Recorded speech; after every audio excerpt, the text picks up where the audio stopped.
Okay. And I mentioned the word people pleaser because I know a lot of people can relate to that term, where we may experience a traumatic event such as rejection. Rejection is trauma. As a matter of fact, when I was writing one of my books called Pureography, it's not by coincidence we came across that right before this started. But when I was writing that, I came to understand that the same place that lights up in the brain when we have a broken arm is also the same place that lights up when we feel rejected. So when we experience rejection, we will avoid it at all cost, even at the cost of ourselves. So sacrifice can easily turn into self-abandonment, where we continue to say yes, even if it's too much, right? And so my yeses were accumulative, and I got lost in it. Like, I lost myself in it because I wanted to be accepted. And that was in romantic relationships. It was in friendships. So I didn't know Miriam. I didn't know my preferences.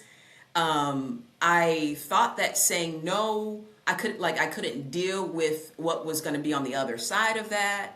And some of that just had to do again with rejection in childhood, even for asking for pizza, just simple things, but then getting an irritable response. So my brain wanted to avoid that.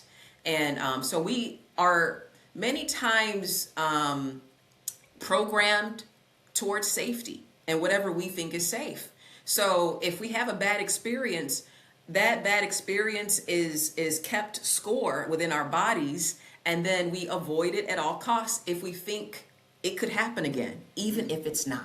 So some fear is irrational, and that's why it takes faith beyond the fear, and it takes a loving nudge and that mentorship to be discipled out of that place of doubt. Otherwise, we can remain stuck.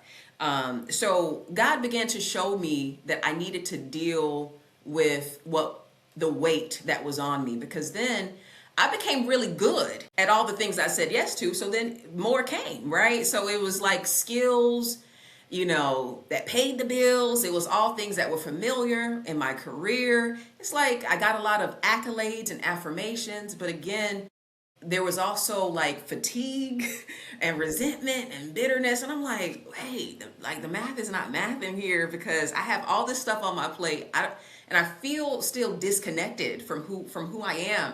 And so afraid to say no, because I knew I still wanted to say no to things. And it was really God showing me that I needed to remove layers, that underneath all of those onion layers was who I really am, and that was getting to know His love for me.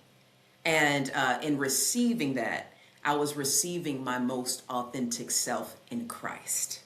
And that's what I'm passionate about women understanding who you truly are in Christ and knowing your worth in God. And it's not conditional on if people validate it or not. It's already there. It doesn't change.